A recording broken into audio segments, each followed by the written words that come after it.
Hi, everyone. Welcome to the Surrey School District Mental Health and Wellness channel. We are also co-broadcasting on our partners, the Stigma-Free Society's Facebook page, as well as their YouTube channel. My name is Daniel Toe, and I actually won't be hosting you today. I am a district principal in the Surrey School District. For those of you who have classrooms joining, welcome kids, welcome teachers, welcome support staff, welcome administrators who are joining us for Mental Health Week, where we're going to have 3 days of wonderful stories about mental health, success, and just life. And our hope is through these stories that your students and all of you can have, a significant understanding of how mental health affects a person, as well as how you can overcome some of your mental struggles. Before I turn it over to Andrea Paquette, the president of the Stigma-Free Society, who is going to be your host for the remainder of today and also tomorrow and Wednesday, I do want to acknowledge that we are on the shared traditional unceded territories of the Kwantlen, Samiamu, Coast Salish, and Katzie First Nations, where we all work, learn, and play. So without any further ado, I'm going to turn it over to Andrea, who's going to talk a little bit about the Stigma-Free Society, what is going to be happening ongoing as we move forward through these presentations that will end about 1:30, and also what to expect for the next 3 days, and maybe more about how you can book your society to do some mental health work in your schools. Andrea, I'm going to turn it over to you. All right, perfect. Thank you so much, Daniel. All right, hello, everybody. My name is Andrea Paquette. I am president and co founder of the Stigma-Free Mental Health Society. We recently changed our name from Stigma-Free Society to bring more focus to what we do. And really, over the last 8 years, we do talk about various stigmas, but truly how they impact our mental health. How do we stay well? And just exploring all of these great things here during Mental Health Week and every day of the year for Stigma Free Mental Health. So, I am really excited to share our event with you today, Strength in Stories. So, this is about overcoming stigma and finding hope in our lives. So, Sabrina, I just want to say hello. If you want to say a quick one liner and say hello to everybody, that would be lovely. Absolutely. Hi, everyone. My name is Sabrina. I've been with Stigma Free for about a year and a little bit, and it was really nice to be here today. Awesome. Thank you so much. Alexandra, do you want to say hello to everybody? Hi everyone, my name is Alexandra, and I would say about the same that I've been with Stigma-Free Mental Health for a little bit over a year, and yeah, I'm happy to be here to share my story. Excellent. Thank you so much. And then we have Gia. Gia, do you want to say a quick hello? Hi everyone, I'm Gia. I'm 14 years old, and I've been with Stigma-Free Society since I was about 12 years old, so it's been like 2 years, and I've had a lot of fun, and my journey has been quite the adventure. Amazing. And Gia also has a brother, Josh, who's a presenter with Stigma Free Yes. Society or Stigma Free Mental Health. I still get caught saying Stigma Free Society because we were called that for 8 years. So, Stigma Free Mental Health, Andrea, you really need to remember that. Okay, so just a little summary about today, what to expect.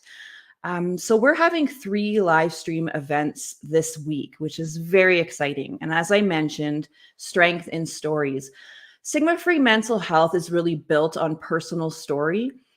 For me, I was diagnosed with bipolar disorder, which is a very serious mental illness. And that was back when I was 25 years old. So we're going quite a ways back now, like 22 years. So it's been a while. But it really wasn't always a laughing matter or something light. It was actually very difficult for me because I went into a psychosis where I couldn't tell the difference between what was real and what wasn't real. And it was a very, very difficult time for me where I almost gave up hope. But as time unfolded, I founded the Bipolar Disorder Society of BC, which then became Stigma Free Society for 8 years. And then for the last 2 weeks, Stigma Free Mental Health. So I'm just really inspired to have all of these wonderful presenters with us today, because in creating the charity, it was always my dream to help other people, empower them to share their personal stories. Personal stories is the basis, that lived experience of our charity. And I'm very, very proud of everybody here for sharing their story. So through our stories, we're going to show how we've overcome challenges and found hope, inspiring others to do the same. So this event really celebrates resilience and fosters understanding, and we hope to encourage support for mental health. This is a very important month. During May Mental Health Month, we can reach out to our peers, to our loved ones, to our friends, to strangers. Even that simple question of asking, how are you doing today? And I know that when I struggled really deeply, sometimes when somebody said to me, is there anything I can do for you? Sometimes mental health and the strategies that we implement could be very simple. So first and foremost, I would really love to introduce Sabrina. So here's Sabrina's bio. Sabrina aims to break down the stigma around mental illness and encourage the public to have more discussions about mental health. She understands the stress that students of all ages face, and her goal is to spread positivity and hope. As someone who has experienced racial stigma and learning difficulties, Sabrina wants to inspire younger generations to overcome those obstacles and be proud of who they are. By sharing her story, Sabrina hopes others can learn how to love themselves and to be brave to talk about mental health. So welcome, Sabrina, and we're really excited to hear your story. Thank you. Yeah, again, like I'm really grateful to be here sharing my story today. I'm going to start off like asking you, have you ever felt the need to fulfill the expectation in the society? Like you have to be good at sports, or you have to be smart in school, or like in a certain way for people to like you. So growing up in Hong Kong and in an Asian household, there were a lot of pressures added on me by my surroundings, and I was always expected children to be successful. I have been told my whole life that I have to be either a doctor or a lawyer when I grew up. I have to be rich or else I'm nothing. My mom always compares me to my cousins, my neighbors' children, or my classmates, and that was fairly common in Hong Kong. Asian parents seem to think comparing their children with their peers is a good motivation for their kids to work harder, but little do they know it will only affect their confidence. Asian schools, more like schools in Hong Kong, are also very different than Canadian schools, where we're told we can only be successful by getting into universities and our lives will be over if we don't. Have you heard of the stigma that all Asians are smart? And this is where it came from. As students, we were always under so much pressures of needing to be successful. We spent hours studying every day, and our parents would put us into after-school activities that could benefit for university enrollment, regardless of our interest and willingness. So every weekends, it would be piled up with homeworks and other activities. And the learning style in Hong Kong was just not the best fit for me. It was hard for me to keep up with everyone else, and therefore I had to study even harder, and I was always stressed for tests and exams. And for the longest time in my childhood, I had really low self-esteem, as I would unintentionally compare myself with my peers like my parents did. And when I saw the straight A students and then look at my own transcript and that filled with B's and C's, I just felt like I'm absolutely a total failure. And I truly believed I was not smart enough to like raise my hand in class or did not have any talent at all. And I felt like I had to work harder and study longer so that I wouldn't fall behind everyone. And instead of encouraging me, all my parents did was reinforcing the idea of what a failure I was. I mean, like looking back at it now, it's totally understandable. My parents were always working. We barely spent any time together as a family. And all they saw about me and all they knew about me was what on the transcript from school. But the younger me didn't understand that, and lacking the family support really hits my confidence in doing anything. And even today, I still question myself here and there. Things had gotten a lot intense during high school. The pressures of getting into university was getting heavier and heavier. I was constantly reminded that I was not studying hard enough to get into university. And the stigma of you can only be successful when you have a degree was engraved within everyone's mind. And it had really affected my mental health. Plus, my parents were going through a divorce, which meant there was a lot of argument that was happening in the house. They would drag me into their fights and blaming all their frustrations on me and forcing the idea of it is all because of you on me and telling me that like they're staying together because of me kind of idea. And for the longest time, I legitimately thought I was the reason for them to be so unhappy. And I only learned it wasn't anything that I did wrong, that they had to go separate ways. It was their own mistakes that eventually caused their relationship to fall apart. With all that pressures and stress added on me, I developed anxiety and depression. And for the longest time of my high school years, I had trouble getting out of bed in the morning. I could barely bring myself to the bathroom to get ready for school. I didn't want to see my friends. I didn't want to social with anyone. I felt like I had no one to talk to. I cried a lot and I felt so sad and lonely all the time. But at the same time, I didn't want to interact with people. When I had to interact with people, my heart rate would increase rapidly and I felt really anxious. The education of mental health was not sufficient back in those days too in Hong Kong. So the depression and anxiety was often misunderstood as simply unhappy and nervous. I didn't know what was going on, nor did I know anything about mental health or counseling or like psychologists, anything like that. I was so afraid to tell anyone about my emotions, and I was so scared my friend would look down on me or like thought I was crazy. I couldn't really tell my parents either, as they weren't home most of the time, and they already had such tension between them. And I also felt like I would be bothering others if I told them my problems. So as time passed, I was getting more and more depressed and anxious. I couldn't go to school anymore. I couldn't focus in classes. I couldn't memorize things. And I studied history and economics in high school, and not being able to memorize the historical incidents or econ theories really affected my academic performance. And then my grades were going down like a roller coaster, and I cried a lot when I was studying. My parents thought I was just being mentally weak and couldn't handle stress. I tried to explain to my mom how I felt, and she thought I was crazy. I still remember the way she said, "So you're telling me you aren't just being weak, but also crazy?" And keep that in mind. Mental illness is not craziness or madness. It is just a sickness like having a fever or getting a cold, just that you get mentally ill, not physically ill. And I think it's such a shame to see such stigma still existing in our society these days, and it's absolutely not okay to call someone with mental illness crazy. Saying such offensive words can create further damage and impact on those who are already suffering from mental illness. We must be really careful of what we say and take accountability to our words. And what my mom said to me really broke my heart, and my whole world was basically collapsing. And from that point, my depression and anxiety gotten even worse ever since. It was so bad to the point that I couldn't even go to school anymore. I was so scared of seeing people and facing academic stress. I even thought of ending my life a couple of times. I remember seeing on the news that a 12 years old committed suicide because of like the school pressure and everything, and I thought I could be next. Because of the stigma of mental illness equal craziness in the society, I was afraid to confide my feelings to anyone. It took me more than a year to tell my best friend what I was going through, and thankfully she was very supportive and patient. She would listen to me without judgment. She would come to my house and just be there for me. And mental health resources aren't is not as insufficient in Hong Kong. It's not like, unlike Canada, the insurance does not cover counseling or other mental health services, and mental health was not taught in school as well.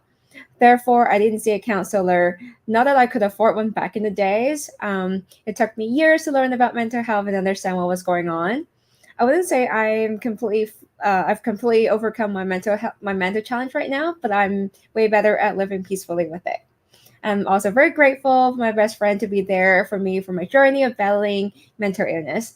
She helped me to understand that expressing a feeling doesn't mean bothering others. Instead, it is a way to communicate and bond with other people. It helps your surroundings understand your situation better, and I'm very grateful for my current partner as well. For the past couple of years, he has been through all the challenges with me, witnessed all the ups and downs together, and he had never treated me differently because I have depression and anxiety. And I think it's very important for people to understand that mental illness is just an illness. Like I said before, the only difference is that one is mentally but not physically. Therefore, if you know anyone with mental illness, please treat them like how you treat everyone else. Please don't avoid them or be afraid to talk to them.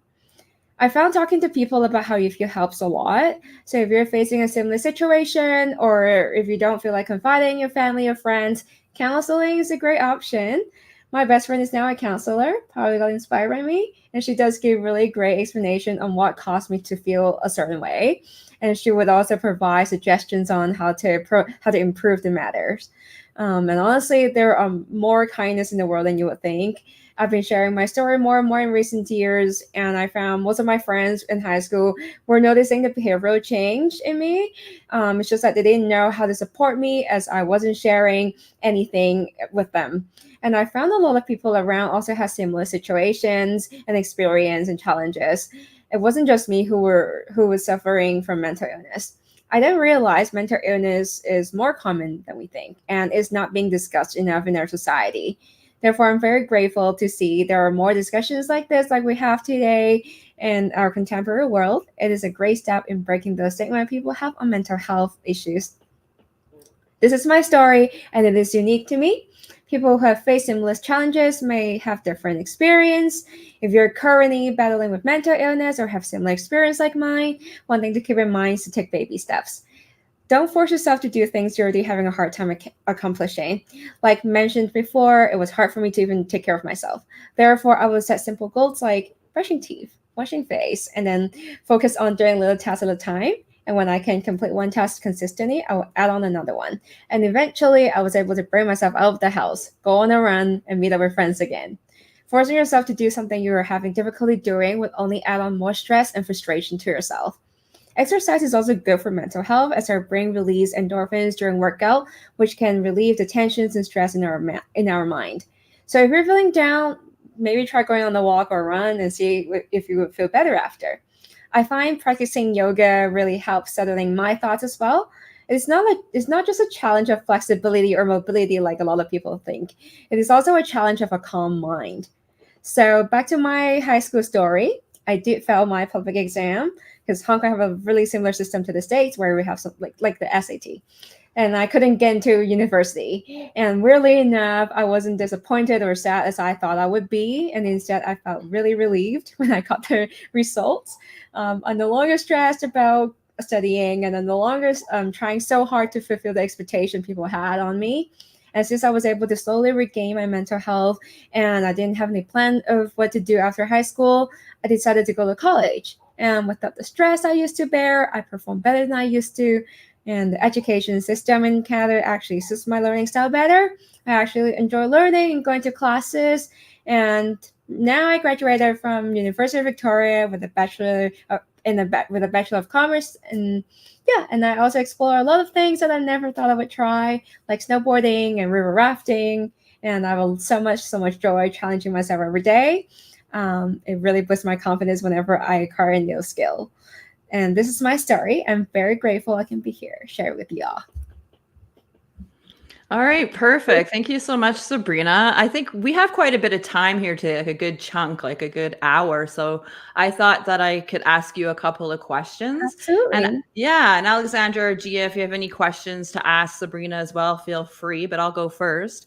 Yeah, so you know when your mother said you're weak and crazy, like when you went to her with your mental health challenges and the way that you were feeling at that time, what do you wish she actually said?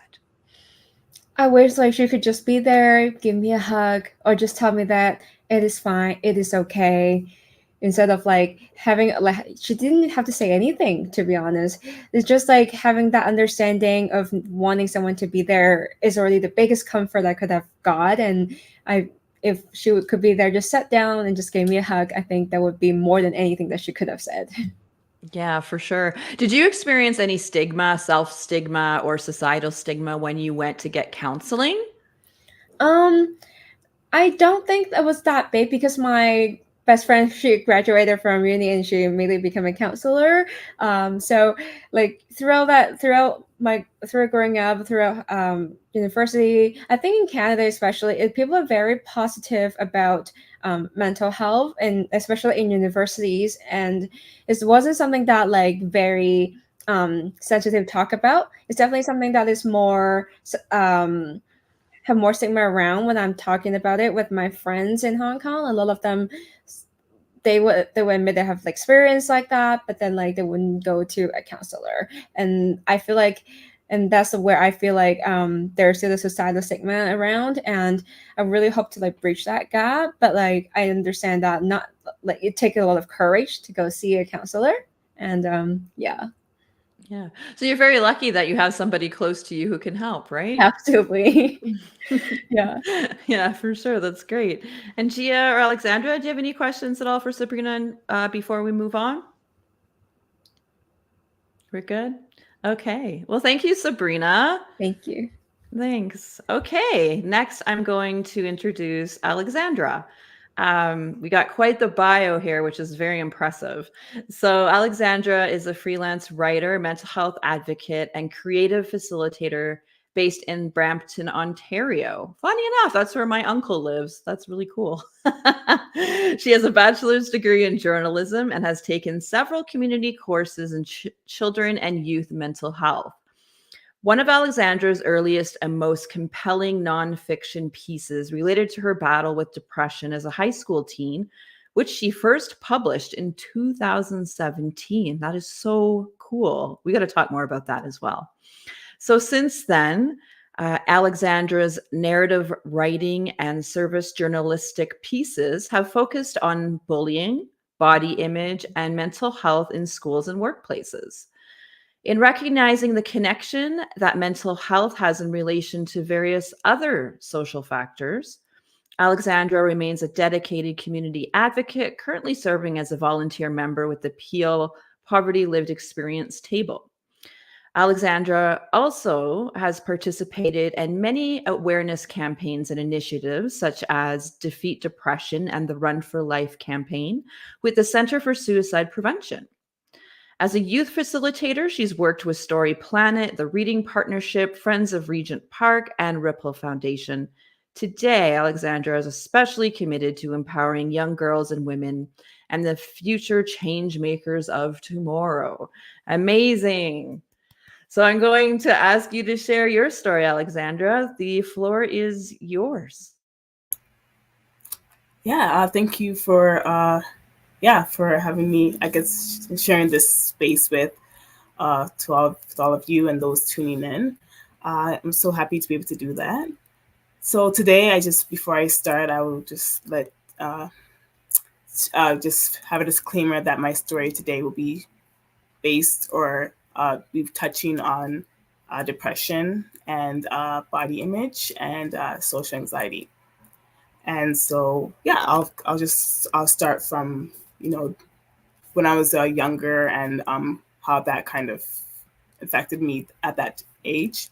So I guess when I started, I would say 10 to 12 is when I started to really start to deal with a lot of insecurities, and that really affected how I saw myself even at that very young age. And it also affected how I related to other people. And at that time, a lot of what was being fed to me through magazines when that was a thing, when teen girls and boys and different students would be kind of relying on magazines to kind of tell you how you are supposed to kind of operate in the world, even at that very early age. And so I was seeing a lot of different messages about body image and identity then. And, they told me different things about, who I was supposed to be. Like, this is how you're supposed to look if you want to be beautiful, if you want to be popular, if you want to have friends. And I listened to that. I thought that was, the know all for all of what it meant to be a kind of to navigate the school experience. And, back then, when I was seeing some of these images, these ideas about what I was seeing or interpreting at the time, they weren't very diverse. So if I did happen to see a model or an actor who had my skin color, they were at times made to be an example of all people who looked that way or who were that color. and failed to properly represent all the different shades and sizes that are out there in the world. So at that time, I had a hard time seeing myself as beautiful. I didn't feel very confident talking to people, even people around my own age.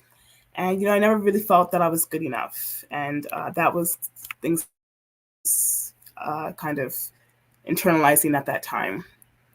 And then in middle school, I started to get bullied. And a lot of the times it was I was very, consider myself very shy and quiet.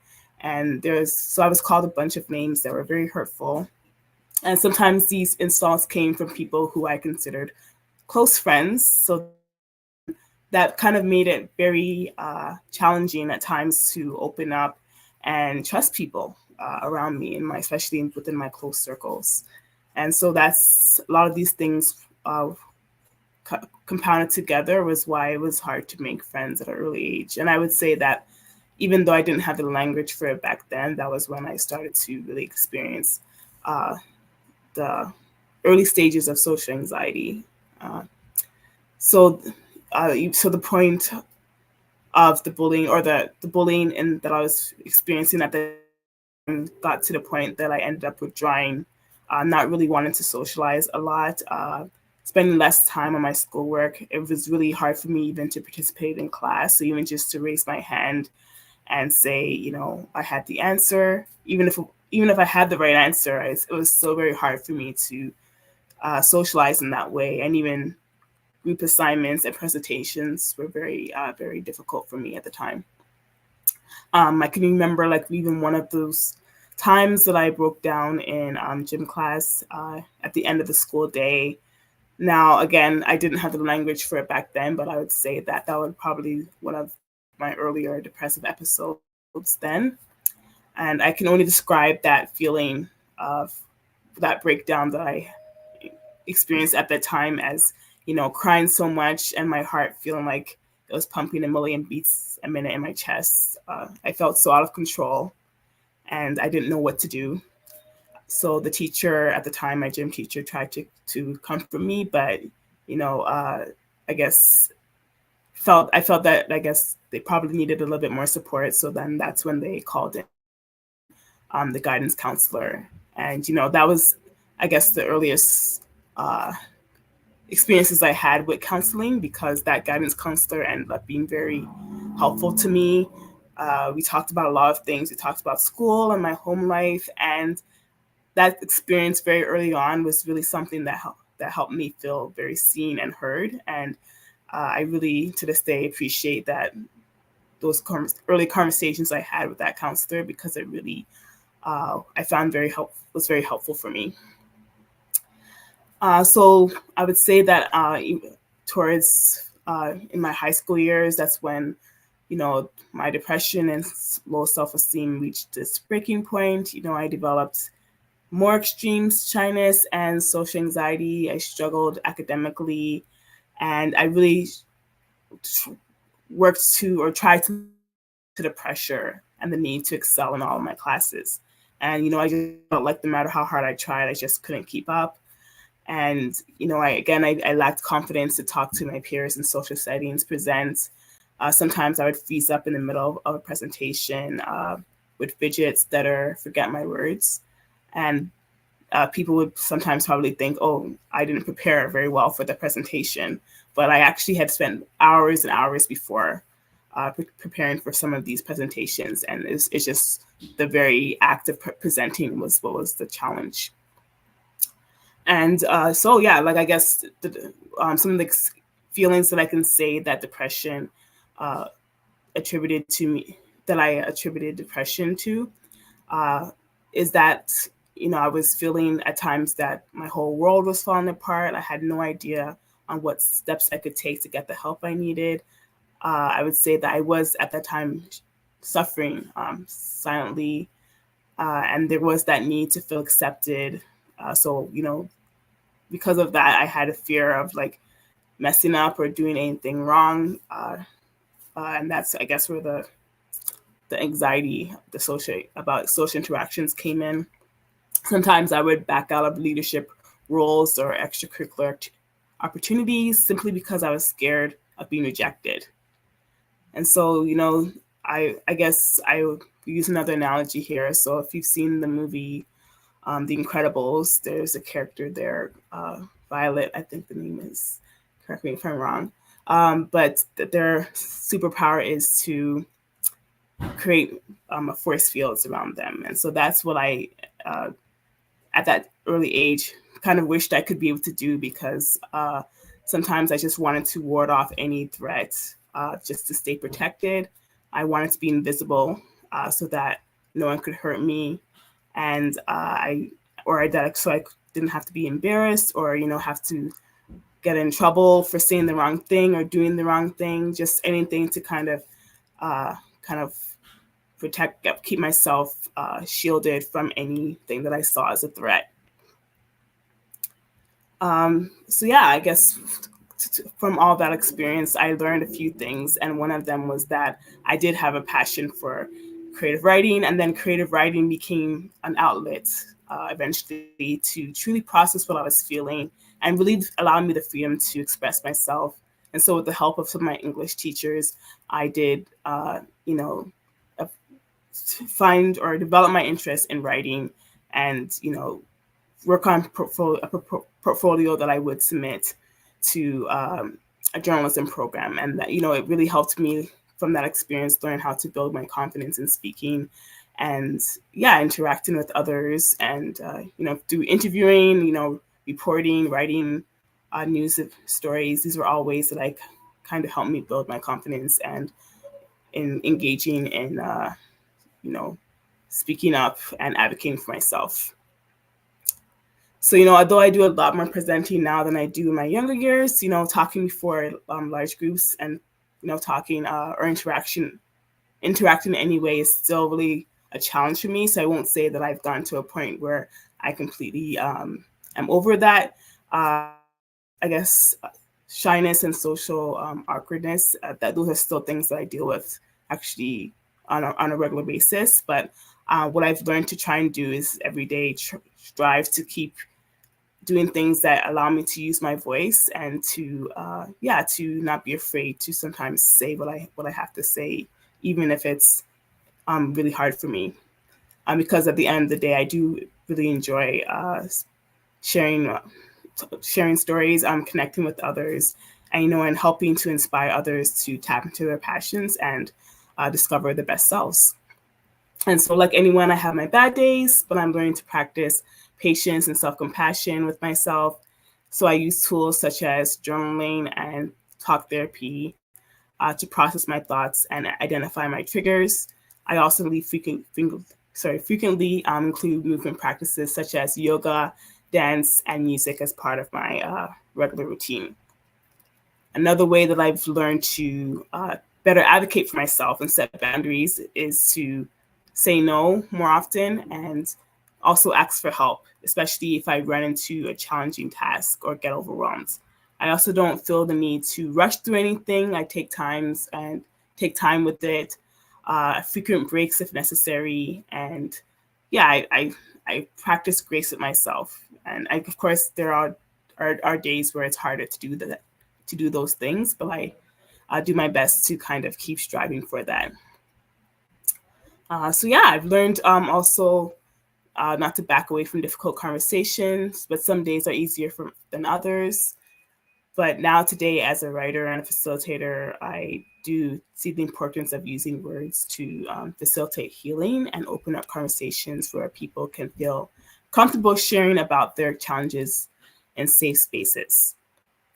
So every day, I believe that it's an opportunity to grow and be a better version of the person you were yesterday, and that your voice matters. So even if it feels kind of awkward at times, for me, I likened it to kind of try and test out a mic to see if it works, and it gives you feedback. So that's sometimes how I feel when I'm talking, is that it feels though itchy and that unfamiliar, but I think it's worth the awkwardness sometimes to be able to speak and engage in topics that matter to me and to all of us. So So yeah, that's my story. Everyone's that's the story I said as relates to me. Everyone's mental health journey is different, but that is the story as I share as and my own experiences that are unique to what I've been through.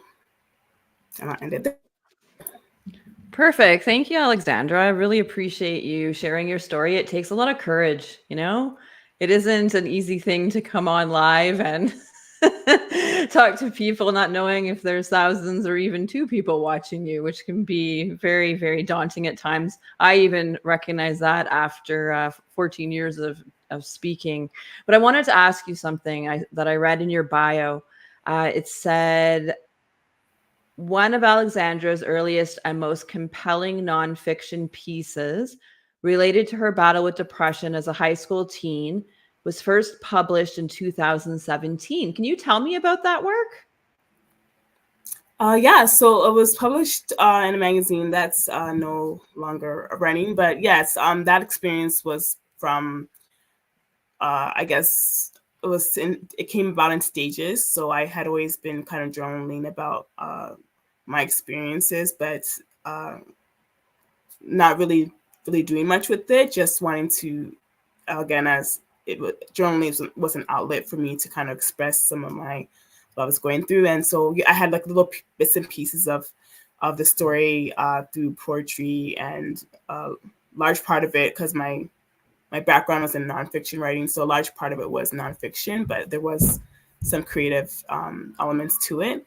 But yeah, I wrote bits and pieces of that, and I also at the time had a blog that I was running, and so I kind of was posting a little bit about that and some of my experiences traveling. So a friend of mine had actually suggested that I tell my story, publish it in some ways. So I had first published it on my blog, and then I decided to pitch this story to a magazine to kind of and that was published a while ago, but it was something that I felt compelled to do at that point in my life, and it's largely influenced by my wanting to share my story with Stigma-Free mental health as well, and just the idea that I'm hoping that somehow sharing that story will, help someone out there, and also give me an opportunity to advocate against bullying and, some of the things that I believe that were factors in for me in my depression kind of getting to a scary place. So yeah, those are ways that I now advocate today. Great. And writing can be so healing. I know that for a fact. All right, perfect. Thank you, Alexandra. Okay, so Gia, let's hear from you. I'm just going to share, if the other presenters can all mute.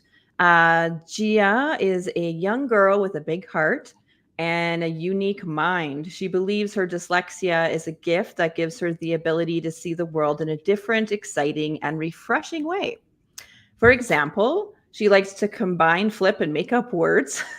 I like that. And possibilitarian. Did I say it right? Pretty close. Yeah. Possibilitarian. Okay, so that's one of Gia's words, and we'll talk about that. Oh, it just says someone who believes in possibilities. There you go. And I'm going to ask you about that later, so keep that in mind. Gia is a senior volunteer with Dolphin Kids, Future Ready Leaders, where she helps teach younger children very important social, emotional, and innovation skills. Gia's passionate about nature, team sports, art and science, and her motto is work hard, think positive, make the world a better place, and have fun. She would love to talk to you all today about dyslexia, how she overcame the stigma of a learning difference, and why it is now her great gift. So thank you so much, Gia, and look forward to hearing from you. Okay, thank you so much, Andrea. So hello, everyone. My name is Gia. I am 14 years old. I just turned 14 on May 4th. And I'm so excited and grateful to be speaking to you guys today. And we're going to have a lot of fun and learn more about learning differences.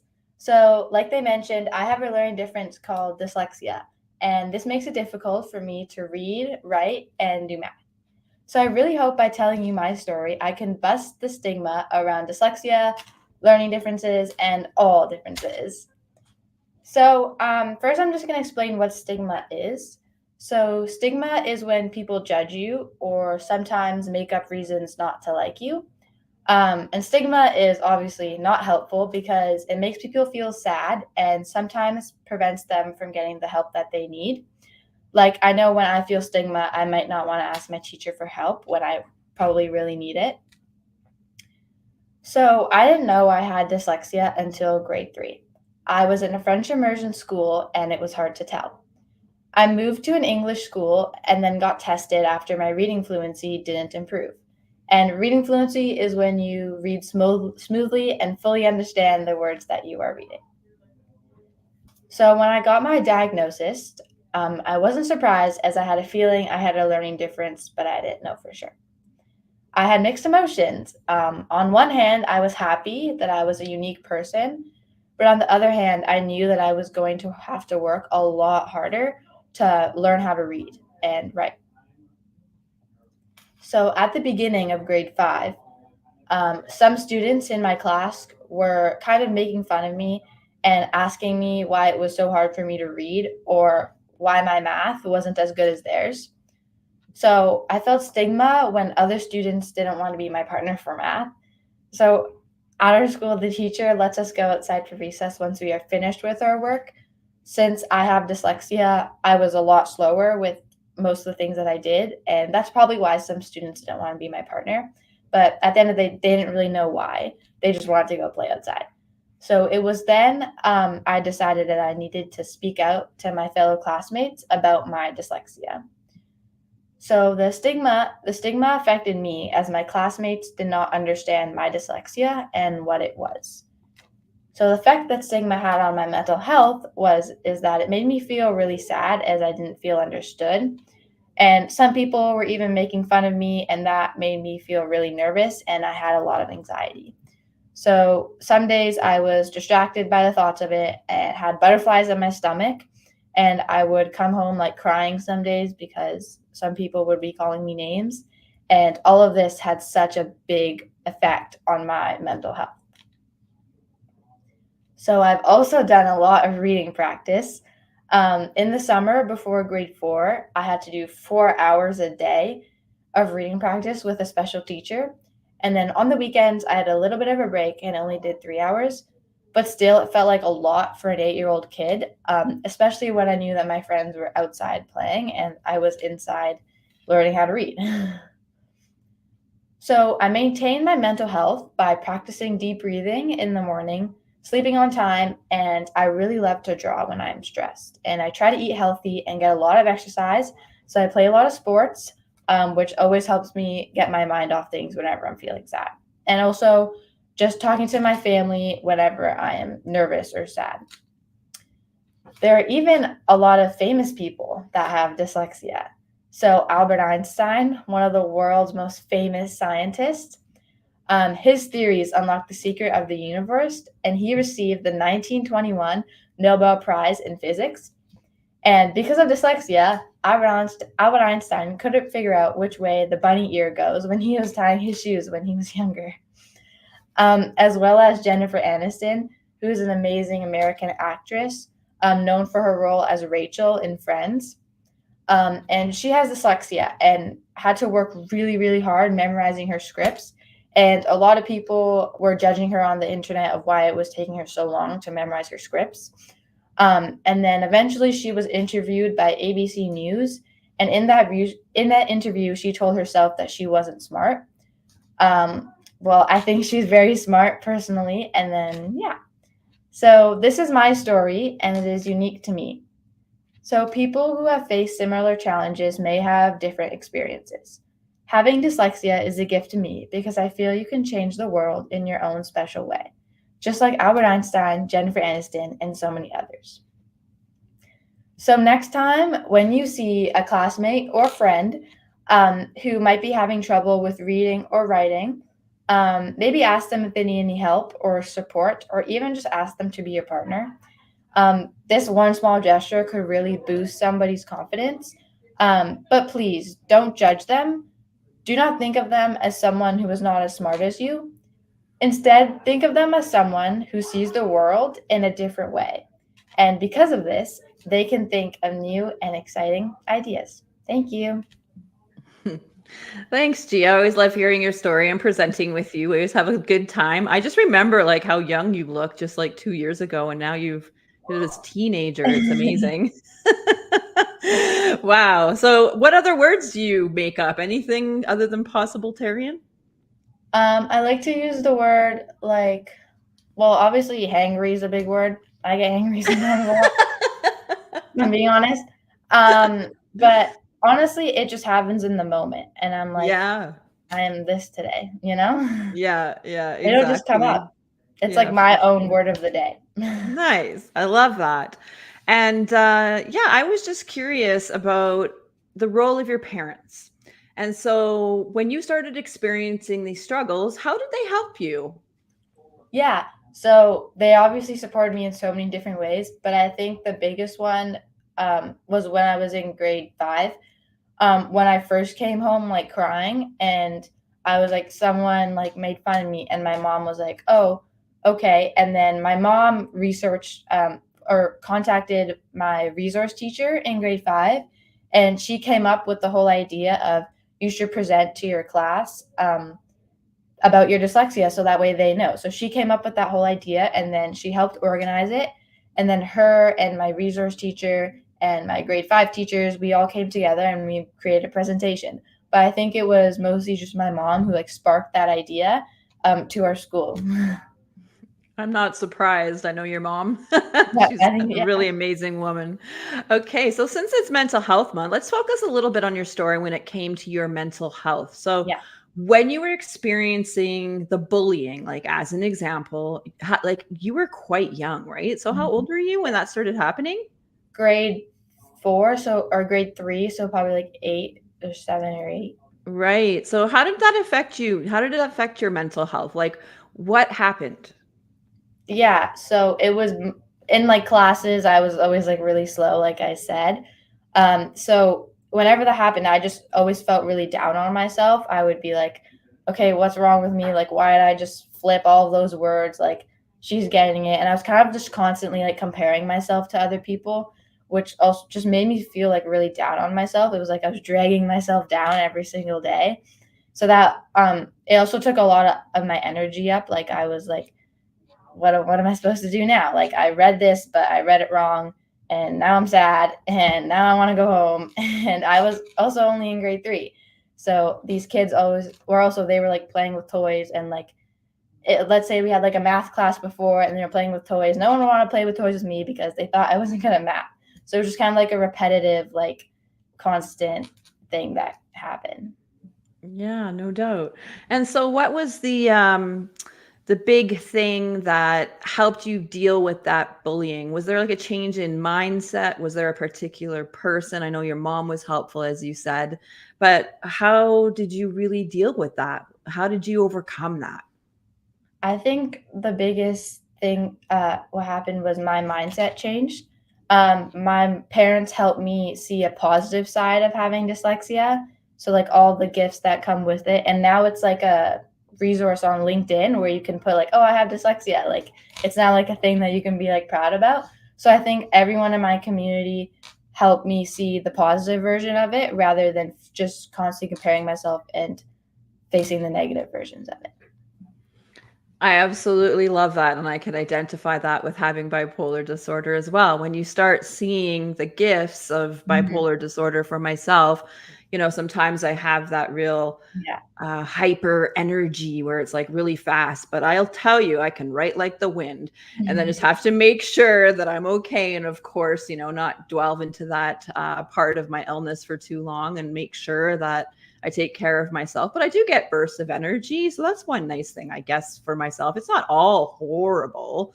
Yes, it's been, very difficult at times, but there are some gifts. Like, I think, I'm writing my memoir right now, and I think that really, that creative side comes out too. So I think that might have something to do with it. We'll see if that book ever comes out. All right, Gia, did you have anything else to add? Are you good? I'm good. Thank you. All right, perfect. Okay, so we have a few more minutes, and I thought what I could do is just a simple share screen of the Stigma-Free Society. And I'd love to share with everybody Stigma-Free Mental Health, not Stigma-Free Society. We literally, as I said, changed our name 2 weeks ago, maybe even last week. So Stigma-Free Mental Health, Stigma-Free Mental Health. I will have to remember, as everybody does too, I hope. So the best way to learn about our charity is to come to stigmafreementalhealth.com. Simply, you can click on the button, Our Charity. You can learn about us, our mission, our values, and as well, too, if you want to check out who's on our team, our volunteer board of directors. We also have a stigma-free team, like our staff, and we have 20 presenters, and Gia, Alexandra, and Sabrina are 3 of those presenters who are sharing their stories with you today. Our funders, we have many community partners, and lots of good reading material as well. So the program that we are very, very proud of is the Stigma-Free School Program. And with this program, teachers, youth themselves, parents, guardians, caregivers, school counselors, and teachers, I think I said that, the Student Mental Health Toolkit is a really great hub of resources. And I'm going to be sharing that a little bit more later this week with everybody, so you can get a more in-depth view of the toolkit. And as I mentioned, we offer virtual stigma-free presentations, just like this, but it is a co-facilitator and a personal story presenter. So 2 people going into a classroom, and one presenter shares about a booklet on mental health literacy, learning about mental health. And as well, the personal story presenter shares their story, just like these wonderful 3 presenters did today. So we really encourage all teachers, school counselors, youth to encourage their teachers. Please let us come into your classroom virtually. And we are live. We are not just videos, but we're filling that gap where we have somebody coming into the schools, but making it accessible and very easy. And we changed our entire model because we want to be virtual so we can reach those kids up in northern British Columbia, because they never have anyone in person coming to their school. But with Stigma-Free Mental Health, we can be there. We also have, for teachers, Stigma-Free Professional Development Day sessions, where we teach about our resources and share about what we offer. We also have educators, peer support fundamentals training for teachers, and as well for the students, we are starting off our Stigma-Free Clubs. Stigma-Free Clubs is when students come together with a champion who's an adult in the school, like a school staff. And the club consists of students who want to make a difference in their school community, doing activities, fundraising for various organizations that they're passionate about, teaching the younger students about mental health, perhaps even creating some lesson plans. We have had a really great club out at Queen Margaret School in Duncan, who has been running a club for the last 3 years. So we are forming a welcome package. And with this welcome package, you will have all the information you need to become a stigma-free school. So with the Stigma-Free Club, it's really an opportunity to cultivate an environment that is stigma-free, free of bullying, and really accepting ourselves and other people. Stigma-Free Mental Health is truly about awareness of mental health, awareness of the issues and the circumstances that people face, and as well, understanding. understanding what others go through, creating an empathy in our hearts, and knowing that we're not alone. And of course, acceptance, the acceptance of ourselves and other people, and knowing that in accepting ourselves, we can accept others and to be kind. So that's really a big focus for this entire month. And I hope for every day. All right, perfect. Now I'm going to close off in just a moment, but I just wanted to say thank you to Dr. Daniel Toe. We really appreciate your support. We've been partnered with the Surrey School District now. I think it's been 6 to 7 years. So we're very grateful that we have the most activity, the most student toolkit signups from the Surrey School District. And we would love to create some stigma-free clubs in this wonderful, largest district in all of British Columbia. Your support has been really invaluable over the years, and we much appreciate everybody in the Surrey School District. So thank you so much to our 3 presenters. I am just humbled to be in this space with you, for you to be courageous and brave and to share your story, which is not an easy thing to do. It can be tremendously difficult, especially in the beginning stages, and I'm very proud of all of you. So thank you, everybody. I hope that you have a very impacting and meaningful mental health week and a mental health month. And let's make sure to make our mental health a priority every single day. So thank you, everybody, and have a wonderful week. Take care.